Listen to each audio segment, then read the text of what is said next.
Hello and welcome to another STROBE2 tutorial. I'm very excited in this video to be showing you a new update to STROBE2, which is STROBE 2.3. The big news here is that Strobe has been updated to work even better with MPE compatible controllers. I'm demoing it here with a ROLI Seaboard RISE, and the super exciting news is that if you're a ROLI Seaboard RISE or a ROLI Seaboard Grand customer, Strobe 2 now comes bundled with your hardware. And that's not just for new customers, that's for existing customers as well. So if you are an existing ROLI Seaboard customer, get yourself over to roli.com and register for your copy of Strobe 2. This is a full copy of Strobe 2 worth $179, so it's really worth having. And the great part about getting 2.3 is that it now comes with 200 MPE compatible presets. So that's 200 5-dimensional presets that you can use straight out of the box. So in this video, we're going to take a look at 2.3 and we're going to have a look at some of the presets. And I'm going to show you how the Seaboard RISE integrates with Strobe 2. Now, I did do a video on MPE integration a while ago, but some things have been updated. So if you've already seen that, this video will still be worth a watch. So let's get stuck in. First of all, in order to get access to the factory MPE presets, you need to head on over to the browser and head to the library drop-down menu. And under here, you'll see MPE Factory. Select that and you will have access to the 200 MPE presets. The other way to do it is to go to the Artist tab and scroll down to ROLI. And just like you can with any other factory presets, you can go to the Type drop-down menu and select a type of preset that you want to browse. So here we're looking at all the bass presets. It's worth me mentioning that this video isn't going to cover the basics of Strobe 2. I will assume some knowledge about the transmod modulation system, and if that's new to you, then go and have a look at some of the other Strobe 2 tutorials on the FXpansion website and have a look for transmod.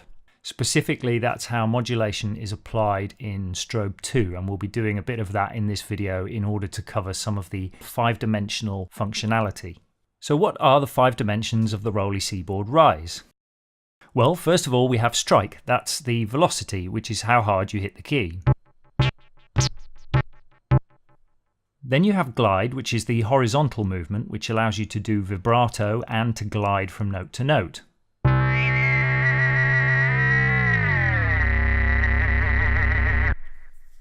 Then you have slide, which is the vertical movement, sliding up and down a key. And what happens when you slide on any given preset is often different, so it's always worth exploring with new presets to see what slide will do.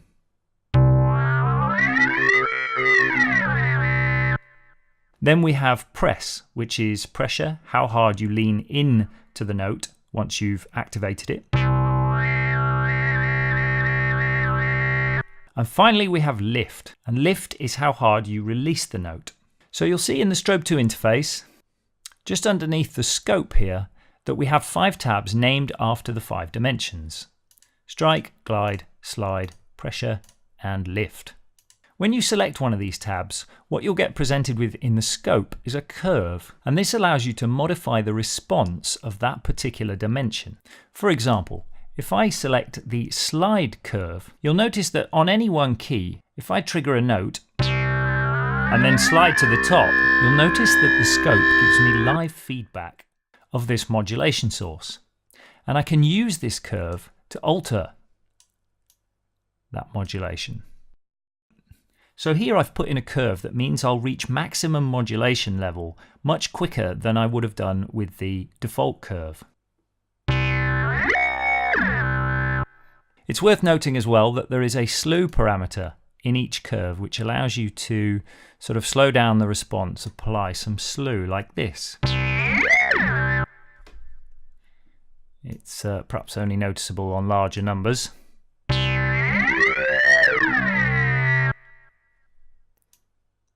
That can be useful for just generally smoothing the response out. So how does this slide curve apply to the sound itself?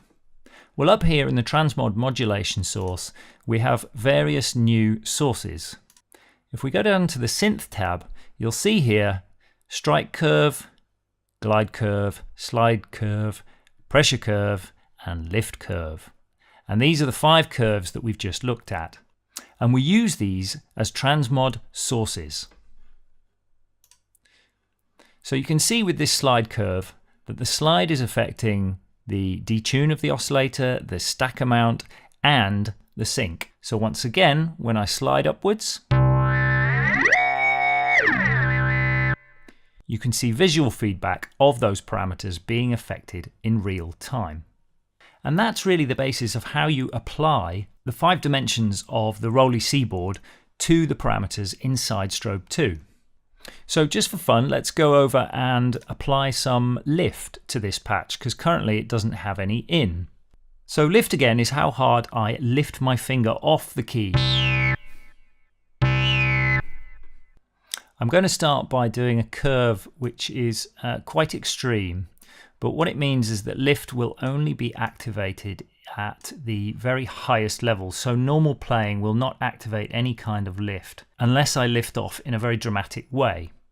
So we'll select the lift curve modulation source up here in Transmod, and so that lift is audible, we'll increase the release of this patch somewhat, so that when we take our finger off the keyboard, there's still some sound to alter.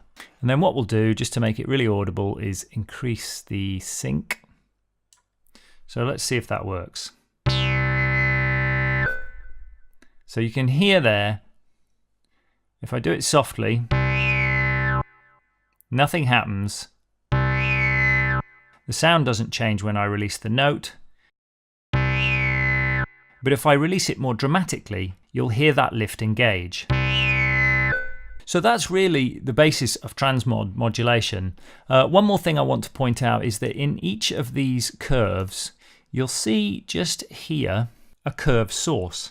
You can get away with ignoring these completely, but these show you the sources of the curve. So the curve is just changing a transmod modulation source. You'll see that strike is based on the note on velocity, glide is based on the polyphonic pitch bend, slide is based on polyphonic slide, pressure on pressure, and lift is on note off velocity. The one that you may want to change is in slide. There are some new transmod sources in 2.3. Polyphonic slide is what's used by default. What that means is, relative to wherever I play the note on the vertical axis, slide will engage from there. So it doesn't matter if I start here and slide up, or if I start here and slide down, the sound is the same. But there is a mode worth knowing about, and that's in the Poly menu, and it's Polyphonic Slide Absolute. And the Absolute mode means that the slide modulation actually depends on where vertically I play the note. So you'll hear the sound change depending on where I am on that note.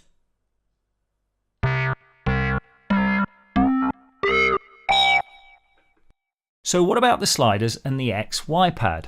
By default, they are assigned to modulation sources in the performance category. So we've got performance 1, 2, and 3, and those relate to slider number 1, 2, and 3. And then we have performance X and performance Y, which is tied to the XY pad. So that's it for this tutorial, version 2.3 of STROBE2 with brand new MPE 5-dimensional functionality. But most of all, very exciting, if you are a ROLI Seaboard user, STROBE2 is now bundled with your controller. And there are 200 really fabulous presets there for you to play. Thanks for watching. I shall play you out with a few of these lovely presets.